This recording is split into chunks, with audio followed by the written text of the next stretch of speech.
The time is 1 o'clock. A very beautiful afternoon. Today is Saturday, the 12th day of July, 2025. This is the news hour on TV Sapiencia. I am Somto Okafo. You're welcome. Lagos State is poised for a significant democratic exercise today as residents across its 20 local government areas and 37 local council development areas, LCDAs, head to the polls to elect new chairmen and councillors. The Lagos State Independent Electoral Commission last year had confirmed that all logistical arrangements have been concluded, with electoral materials and personnel deployed across polling units in readiness for the votes. Last year, Chairman Justice Ayotunde Phillips Okikio-Luile had announced that 57 chairmanship candidates and their 57 vice chairmanship running mates will be contesting in the polls. In total, 376 candidates are vying for both chairmanship and vice chairmanship positions across Lagos State. Justice Okikio-Luile reviewed that last year had established 13,325 polling units to ensure smooth voter access. While the commission will be using a new electronic voting technology, it will not deploy the Bimodal Voter Accreditation System, BVAS. She clarified that manual voting will serve as a backup should the new technology fail. The local government elections, considered crucial for grassroots development and governance, will test the strength of political parties in the state and gauge public sentiment ahead of future elections. Also, Governor Babajide Sanwo-Olu has urged eligible voters to turn out en masse and participate peacefully, stressing that local council remains the closest tier of government to the people.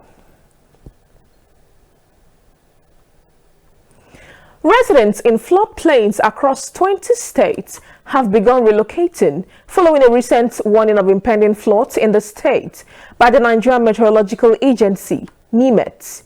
In its July flood alert released on Monday, NIMET listed Sokoto, Lagos, Edo, Benue, Yobe, Bayelsa, Jigawa, Delta, Cross River, Kaduna, Ondo, Adamawa and Nasarawa among the states likely to experience flash floods due to imminent heavy rainfall in the coming months. The agency urged residents in the affected areas to relocate where necessary, clear drainage systems, prepare emergency kits, turn off electricity and gas during flooding, reinforce mudslide prevention efforts, and promote community awareness.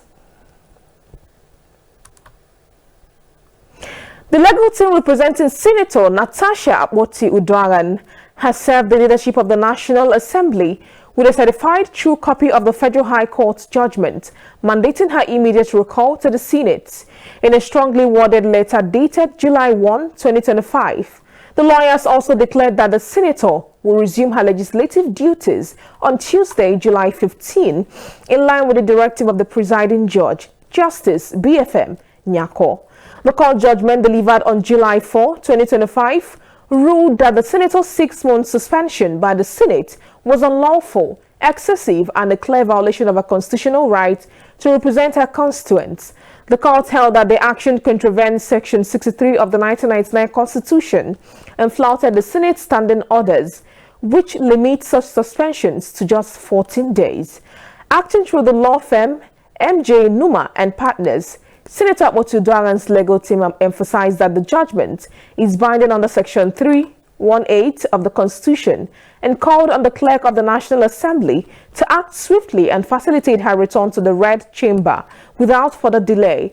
Justice Nyako dismissed the legality of the extended suspension and affirmed that the relevant provisions of the Senate standing orders, particularly Order 66, Section 4 of the 2023 edition, override the legislative houses when it comes to internal disciplinary procedures. The Labour Party has declared its 2027 presidential ticket open, stating that no politician will be favored in the process of picking aspirants. Speaking at a press briefing in Abuja on Friday, Abayomi Arabambi, the National Publicity Secretary of the party, stated that there shall be primary elections for its members who wish to lead the party's quest in the 2027 presidential elections. He described the selection of Peter Obi in the 2023 as a blunder with lasting consequences and a betrayal of Nigerians, insisting that the party is set to correct its mistake ahead of the 2027 election. Recall that Peter Obi emerged as the Labour Party's presidential candidate in the last general election and came third in the election, according to the result declared by the Independent National Electoral Commission, INEC, with victory in 12 states, including the Federal Capital Territory. However, Arabambi questioned Obi's loyalty to the party after he recently joined the coalition movement under the African Democratic Congress, ADC, and declared his intention to contest the 2027 presidential election. Vice President Kashim Shettima has strongly denied recent online reports suggesting he made veiled criticisms of President Bola Ahmed Tinubu's handling of the Rivers State political crisis, describing the insinuations as deliberate misinterpretation and intellectual dishonesty aimed at stoking official divisions within the presidency. In a firm rebuttal issued by his office on Friday, Shettima expressed deep concern over what he described as a calculated distortion of comments he made during the public presentation of the book OPL 245, titled The Inside Story of the $1.3 billion oil block, authored by former Attorney General of the Federation and Minister of Justice Mohammed Bello Adoke at the Yaradua Center in Abuja. Certain individuals and platforms have stripped the Vice President's remark of their context to push a false narrative, interpreting Shettima's historical account as a subtle jab at the Tinubu administration's recent intervention in Rivers State, particularly the decision to suspend Governor Siminalayi Fubara amid rising political unrest in the oil-rich state. Shettima reaffirmed his unwavering loyalty to President Tinubu, stressing that his remarks were neither critical nor political, but reflective, anchored in the spirit of accountability and historical context. Now the rest of the stories. The Nigerian National Petroleum Company Limited, NNPCL, has revealed that it is reviewing the possibility of selling its 3 state-owned refineries in Port Harcourt, Warri, and Kaduna states, despite investing an estimated $18 billion in their rehabilitation. Group Chief Executive Officer of NNPCL, Bayo Ojulari, disclosed this during an interview with Bloomberg on the sidelines of the 9th OPEC International Seminar in Vienna, Austria. Ojulari admitted that the massive investment and technological inputs deployed over the years have not yielded the expected results, describing the rehabilitation process as more complex than initially anticipated. According to him, the company is currently reviewing its entire refinery strategy, and the outcome of that review may include putting the facilities up for sale. On oil production costs, the NNPC boss reviewed that Nigeria currently spends between $25 and $30 per barrel due to high operating costs, largely driven by security-related investments to protect crude oil pipelines. The Edo State Governor, Monday Okpebholo, has said he would probe the administration of his predecessor, Godwin Obaseki. Obaseki governed the Niger Delta State from 2016 to 2024, until his party, the People's Democratic Party, PDP, was ousted by the All Progressives Congress, APC. Okpebholo said his government will set up a commission of inquiry to look into Obaseki's records. He disclosed this while speaking to party leaders, youths, market women, civil servants, professional bodies and groups during a victory parade held on Friday in Government House, Benin City, Edo State. According to the governor, officials who said in Obaseki's government would also be interrogated on how they governed the Edo people in the last 8 years. 20 suspects who allegedly participated in the killing of 13 wedding guests in Mangu local government area of Plateau State on June 20, 2025 have been remanded in custodial center. The suspects were arraigned on a 4-count charge bordering on criminal conspiracy, causing grievous bodily harm and culpable homicide. According to the prosecution team led by Samuel Ikutawa, the defendants armed themselves with dangerous weapons, including firearms, cutlasses, machetes, and patrol, to attack and kill the travelers. Recall that a group of 32 family members and friends had departed Ungwan Dasoho in Kaduna State for Kwanpan in Plateau State to attend the wedding of one Rabia Sani, when their 18-seater bus, loaded with kola nuts and wedding gifts, veered off course and stopped in Mangun.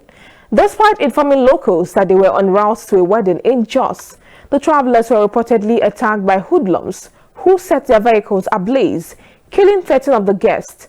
However, all the 20 defendants pleaded not guilty to the charges. Their counsel, Garba Pool San, filed the motion for bail, but it was not heard as Ikutawa said he had just been served with the application. The presiding judge Justice Boniface Ingun adjourned the case to October 13, 2025 for a case management hearing and ordered that the defendants be remanded in the Jos Custodial Center.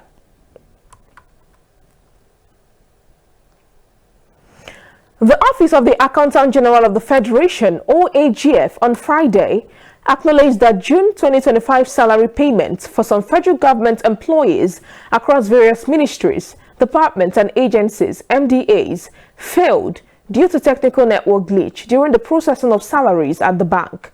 In a statement, Director Press and Public Relations, Mr. Boa Mokwa, however, noted that the office is currently working closely with the relevant services providers and stakeholders to ensure that the failed payments are reprocessed without further delay. He said the federal government was aware of recent complaints regarding the non-receipt of June salaries by some personnel, especially those whose accounts are domiciled with the Zenith Bank PLC. And finally, no fewer than 6 persons have been killed by bandits in a fresh onslaught on Jaraba community in Bakari local government area of Katsina State. Also, a staff of the Nigerian Security and Civil Defense Corps, NSCDC, was reportedly killed, while 3 seminarians of the Catholic Immaculate Conception Minor Seminary School were abducted at Iviam Odi, Agenebode in Esako East local government area of Edo State. This was as the Chief of Air Staff, CAS, Air Marshal Hassan Bala Abubakar, on Friday, said that the evolving nature of modern threats, especially from non-state actors, criminal networks and internal saboteurs, requires intelligence-led operations and proactive responses to surmount. The member representing Bakari constituency at the State House of Assembly, Honorable Abdurrahman Ahmed Kandarawa, confirmed the incident in a telephone interview on Friday. All right, that was the news hour on TV Sapientia. On behalf of the editorial and technical crew, my name is Somto Okafo. Good afternoon once again, and thank you for choosing TV Sapientia. Have a wonderful Saturday.